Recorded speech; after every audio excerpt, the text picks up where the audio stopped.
Okay, selamat siang Bapak-Bapak, Ibu-Ibu. Hope you had a great lunch. One interesting topic to help you stay awake after such a heavy lunch is, of course, the new capital. Perhaps Indonesia's most ambitious and biggest real estate project that it's trying to accomplish. And we have this expert panelists here, to talk about it. Maybe I can start with both, Ibu Ella and Pak Agung. If you can, describe, the state of progress in the new capital right now. A lot of attention on it, especially, leading up to the Independence Day celebrations on August 17. A lot of optimism, but also some criticisms. So how would you describe the state of progress, Pak, in Nusantara? Thank you, Faris. Ladies and gentlemen, I think one key message to say about Nusantara is that it's not yet done, because it's never meant to be done overnight. It's never meant to be done by Jokowi's administration. But it's the beginning, where the first time an Independence Day ceremony is held not in the island of Java. And the Independence Day ceremony on the 17th of August marks also the partial completion of the core government area. It also marked a progress of construction using state budget with an amount of about 5.4 billion US dollar. But also at the same time, it also witnessed the progress of investment projects coming from non-state budget at about an amount of 3.7 billion US dollar.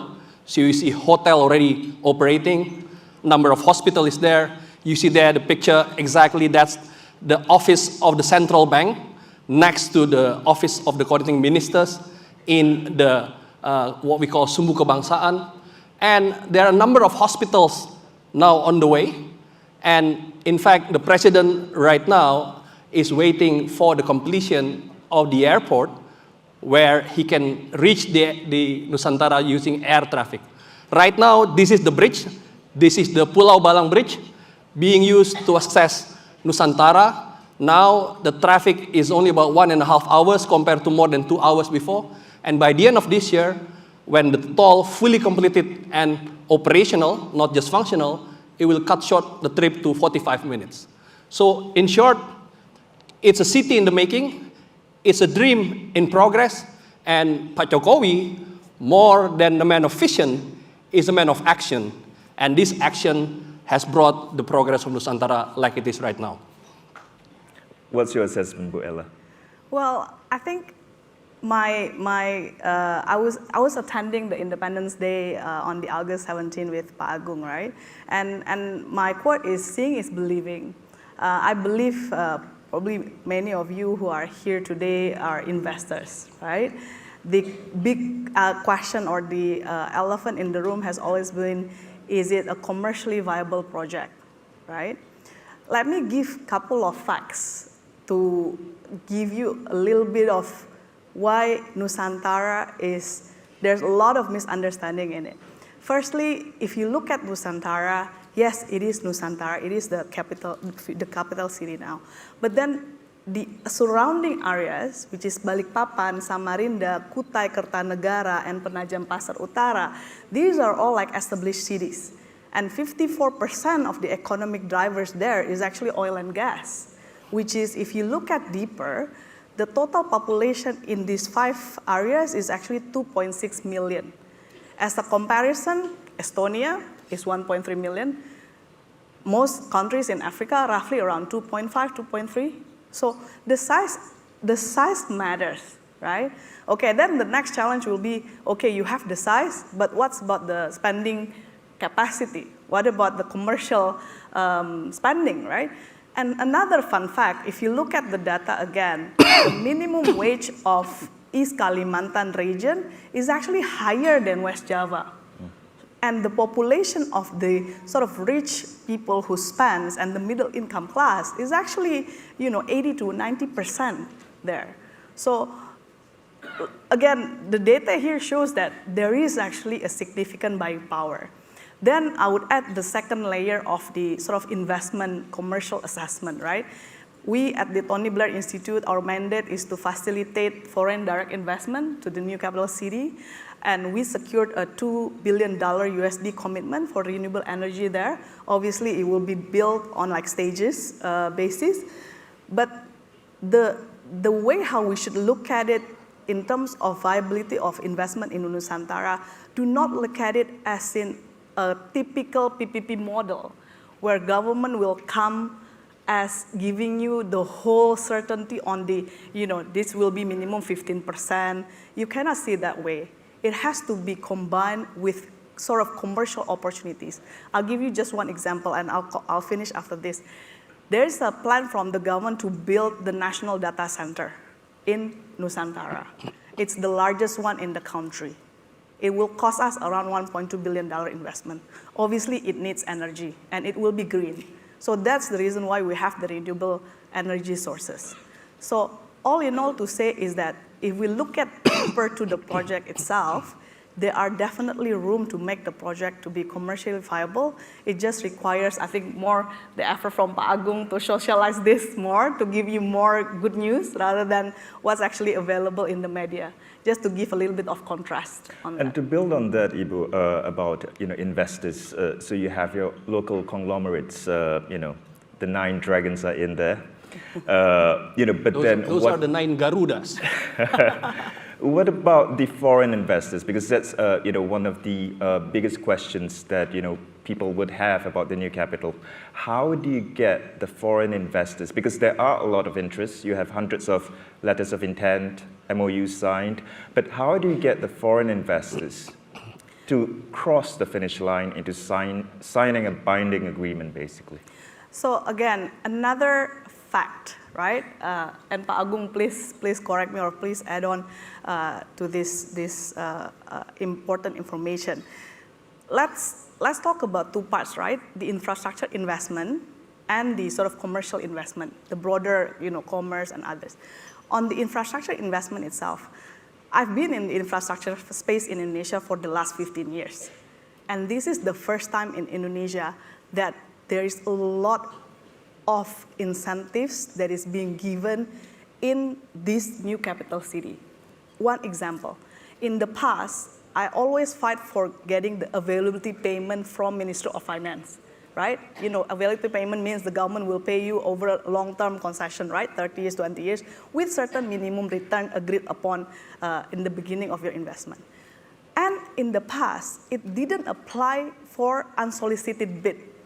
In Nusantara, it actually applies for unsolicited bid. So this is, again, probably both Pak Agung and I will be responsible to socialize more about this kind of incentives and different ways of doing the tender mechanism. So it's not just the regular PPP where the government will issue, outline business case or final business case or whatever business case. And then we will agree on the guarantees, incentives, etc. Right? So again, this is not a regular or typical business as usual. This is an extraordinary. This is a breakthrough when it comes to the infrastructure investment incentives. So that's on the first part, on the infrastructure. Okay, the reality again, most of the projects are given to state-owned enterprises, right? The reality for the toll road, etc. But that's because we have a timeline. Right? But the future, obviously with the spending that the government will have, it will not be possible to just give it to SOE. And please add on into that part. First of all, it's not a brownfield investment situation. So for you who seek a certain return, it's not immediately the mature place. It's a greenfield investment, also to create a green and sustainable forest city. So with that, we very much appreciate whom we call the pioneering investor. You might want to call it the 9 dragons, but I call them really, the Garudas that make not just the Garuda Palace happens, but the city, started with the state budget, but now being enriched already with the domestic private investment. And this is important to create confidence. So if the Indonesian businessmen are not investing, then how would you convince the foreign investors? So that was the strategy we put at the beginning. But of course, along the way, Ella has mentioned about the availability payment, the foreign investors lining up for the PPP in a non-solicited manner, the UAE for one in the renewable energy sector, the Malaysia, a close neighbor now in the island of Borneo. They are committed on building government housing, for example, with the PPP. But also very importantly, we work with international credible names. The Tony Blair Institute is one, where we work together in how to, getting this foreign investment coming. But we also work, for example, with the Indonesian Investment Authority, INA, who has, within a relatively short period of time, has built confidence on investing in Indonesia. So we feel pretty much confident that it's about time only that the foreign investors will come. Until now, in the past 1 year, President Jokowi has come 7 times to IKN to initiate the groundbreaking of those investment projects. As I mentioned, some of the projects now already operating, like the hotels and the hospital, and also the public transport. And he's coming again this month for the 8th groundbreaking ceremony. And the target is, we're seeing at least one foreign investment will start constructing property that again will mark the progress. From the 7th president to the 8th president, from the 7th groundbreaking ceremony to the 8th groundbreaking ceremony. And if I said that President Jokowi is a man of action, President-elect Prabowo, whom has put IKN, Nusantara, as one of the 7 priority programs, alongside more equitable development as well as strengthening of the small businesses, puts an equitable growth at the center of it. So Nusantara is about a more equitable development. Having an event like this in Jakarta is something that is not a big deal anymore.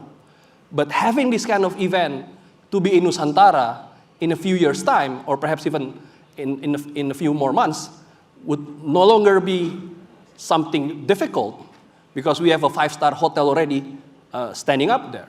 So slowly but sure, we believe that this more equitable development, more inclusive development, and more importantly, more sustainable development for a green forest city will happen. Before we look and discuss deeper about the future of Nusantara, if I can ask you, Pak Agung, on the investment side of things, what more can be done to accelerate investments in Nusantara, getting more foreign investors, getting more domestic investors into the project? Number one, what is most important is, of course, continuity. The biggest recipe for investment is certainty. And I know, in the past, with the whole brouhaha in the election time, people were questioning, but we have passed that. We are now in a moment where it is certain, the project stays, the law is there, and the commitment of the upcoming president is stated in the first cabinet meeting that happens in Nusantara. Secondly, of course, this certainty will be continued with the expansion of the basic infrastructure required. So you see here, for example, the pond, the embung in Indonesian language. There are now about 20 ponds like this in Nusantara, and we're going to expand this more into about 30 more. This is important not only to be the source of water, because no matter where you are, you start a new city, you start with creating water supply. I was before working for a company that established industrial estate in new cities in Cikarang and in east part of Jakarta, in Kendal, in central Java. It began with water. This is the same thing with Nusantara. This is already ongoing. And now what we are securing, just a few days ago, we had a meeting with the Commission 2 of the Parliament discussing about the budget allocated for infrastructure on Nusantara for 2025. And they put an agreement on that.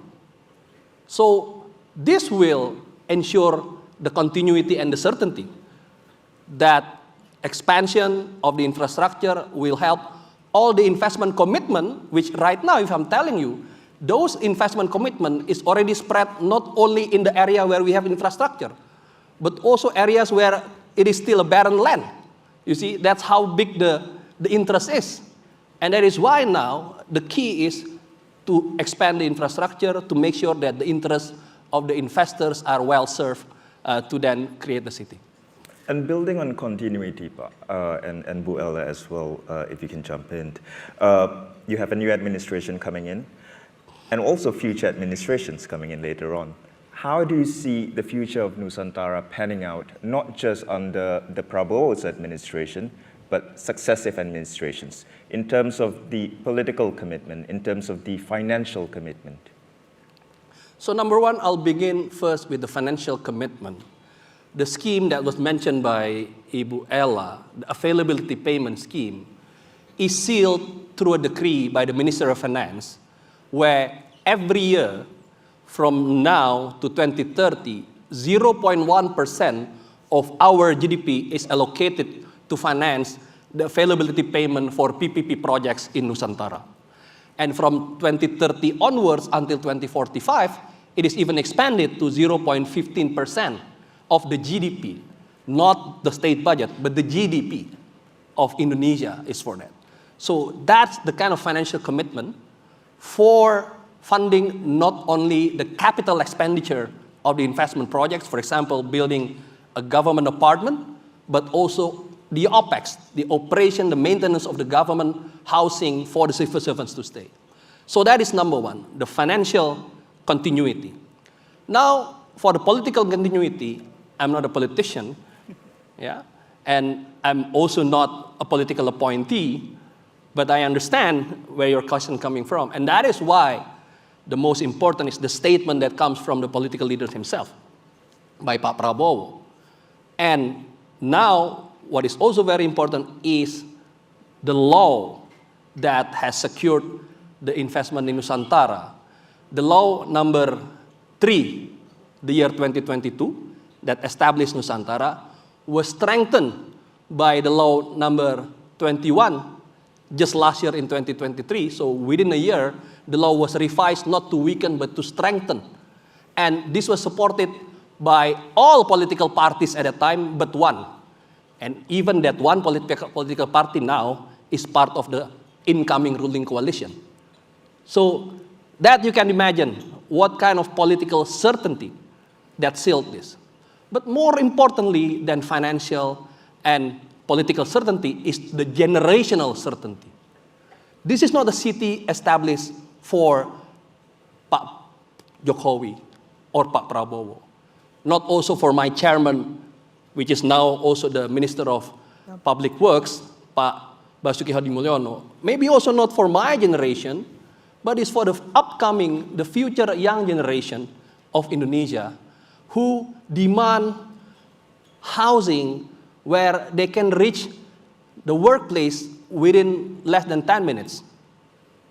The apartment that was shown in the screen before, it was a place where I stayed during the Independence Day ceremony also.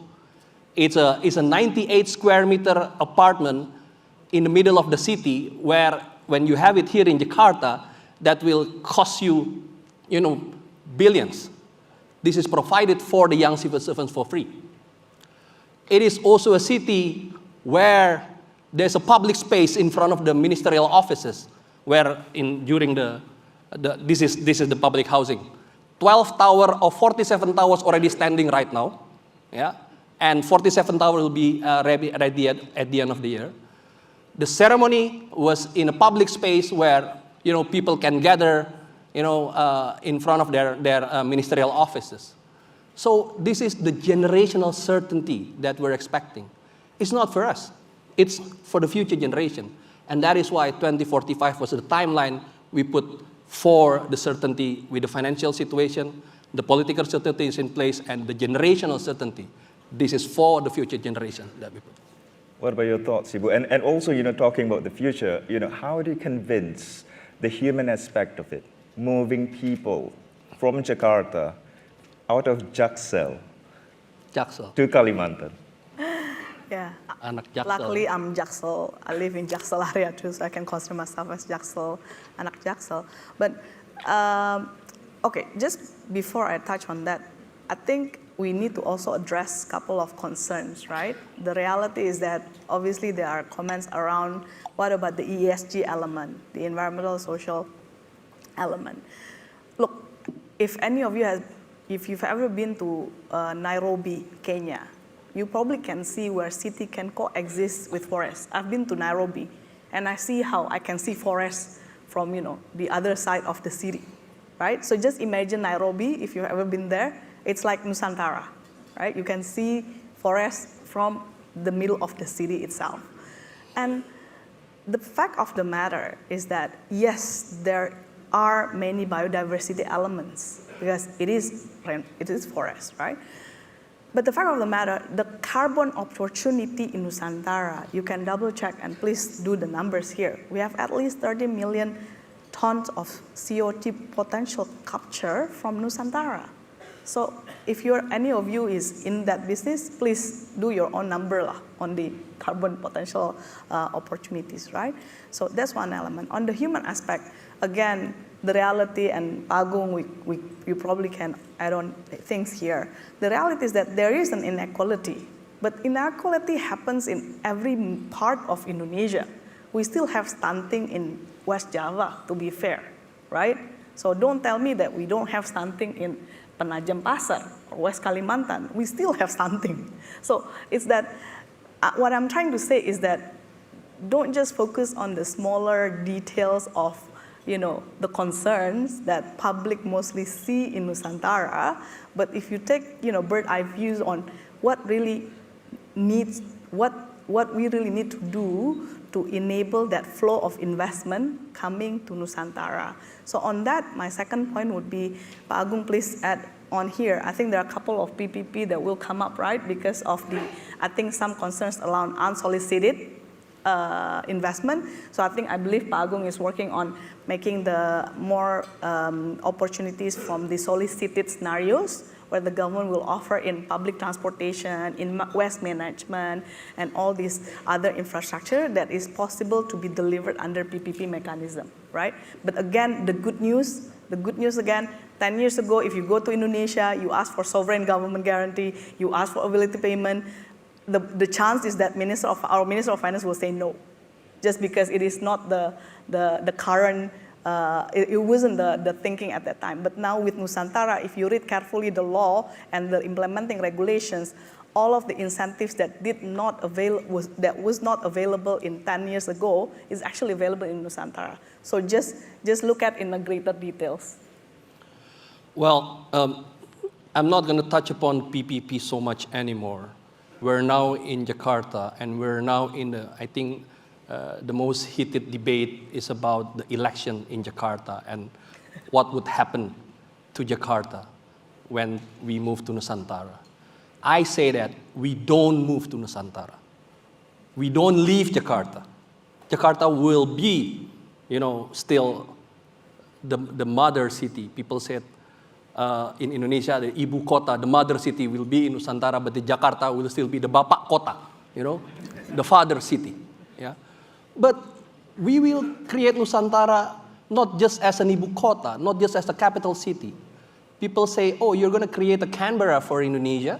You're going to create a Putrajaya like it was in Malaysia. But I say that we're not creating just Canberra or Putrajaya or Washington, D.C. The core government area that we're currently building and you're seeing will be the Canberra and Putrajaya.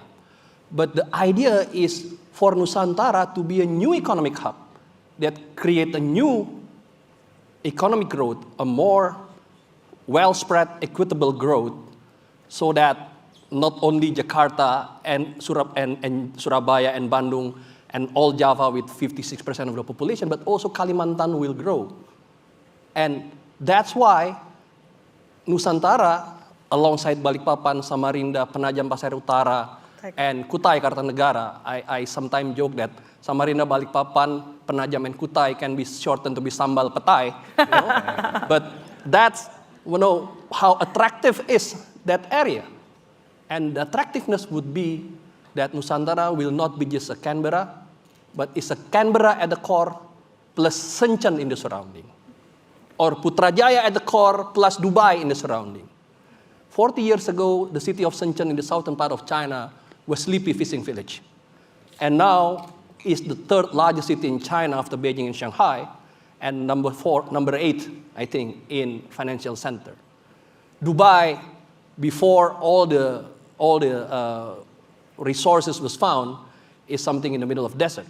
But now we see what it is right now. So that's how Nusantara in the future would look like. It might not be in our lifetime, but it would be in the lifetime of my children, my grandchildren, because I think the key for us to work is not to work to get something to eat, but to build the future, and that is what we leave as a legacy of the current administration. And if I can quickly get the experts to sort of wrap up the conversation, building on that point, Pak, you look at China, multiple economic hubs there, Shenzhen, Beijing, India, Chennai, Bangalore, Mumbai. In Indonesia, it seems to be just Jakarta. Do you see the new capital creation, spurring the government to, launch multiple economic hubs, like what you're doing with the new capital city? So you have Jakarta, in Kalimantan, in Sumatra, in Sulawesi. What are your thoughts on that? Certainly. If you look at the construction of Nusantara, who now benefits the most in terms of region?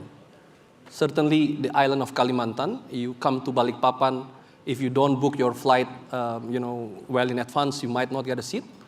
Getting a hotel is already challenging. But also, if you look at the neighboring island of Sulawesi, most of the resources, the materials for construction comes from Sulawesi, especially central Sulawesi. So you can imagine the kind of economic growth happening there. Penajam Pasir Utara, the surrounding district, the surrounding kabupaten, and which is now partly the area of Nusantara, experienced 300% economic growth in the year 2023.